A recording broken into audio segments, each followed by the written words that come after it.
You know that feeling, right? You're on the on-ramp, cars are flying past you at full speed, and your heart starts pounding just a little bit. The highway merge. It's a moment of pure anxiety for so many of us.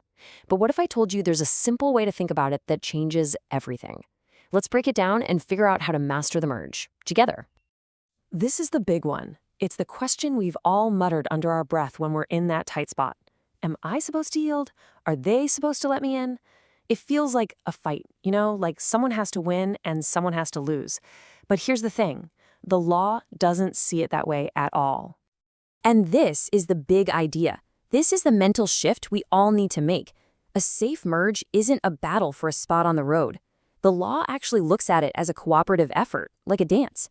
It's a partnership between two drivers who are working together to keep everyone moving safely.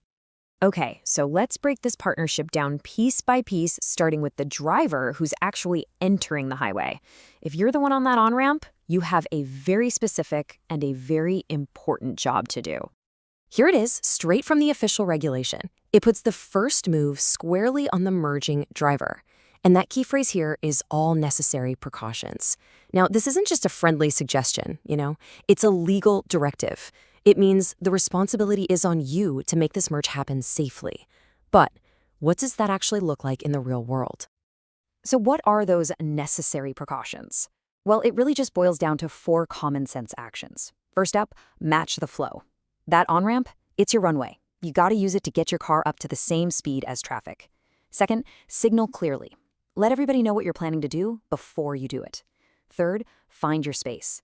You have to actively look for a safe gap, not just kind of hope one magically appears for you. And finally, number 4, act decisively. Once you've got your spot, merge smoothly. Hesitation just breeds confusion for everyone. Okay, so the merging driver has their 4 steps. They've done their part, but that's only half the story, right? Because a partnership, well, it takes 2. And the success of this whole thing now rests on the driver who's already on the highway. So let's flip the script. If you're the one already cruising down the highway, guess what? You are not just a passive observer in all this. You have an active, legal responsibility to be part of the team. And there it is, right in the rule book. The driver on the highway shall take all reasonable precautions. The key word there, reasonable.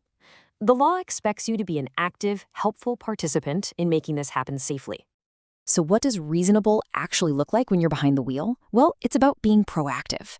First, stay alert. See that on-ramp coming up? Start thinking, hey, a car might be joining the party soon. Second, create space. This doesn't mean you have to slam on your brakes. Just easing off the gas for a second can open up the perfect gap. And third, the gold standard, the absolute best thing you can do. Move over. If the lane to your left is clear and it's safe to move, do it. It makes the merge seamless for everyone involved.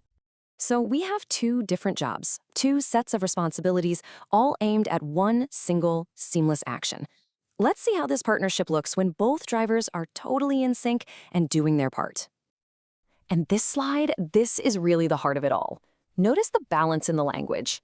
The person merging has to take necessary precautions because they're the ones starting the action. But the person on the highway, they have to take reasonable precautions to help them. It's a subtle difference in wording, but it's super important, and it defines this whole dance of cooperation. The crucial point is this: it always takes 2. The whole system just falls apart the second one driver tries to force their way in or the other driver refuses to make a little room. A safe merge is never, ever a solo act. And really, that's the single most important thing to take away from all of this. It's not about right-of-way, it's about teamwork. When both drivers understand what they're supposed to do and they work together, that moment of anxiety just disappears. It becomes just another smooth, safe part of your drive. So the next time you're out on the road and you see that on-ramp coming up, whether you're the one getting on or the one already there, the question is simple. Will you be a good partner? Because at the end of the day, that's what being a good driver is really all about.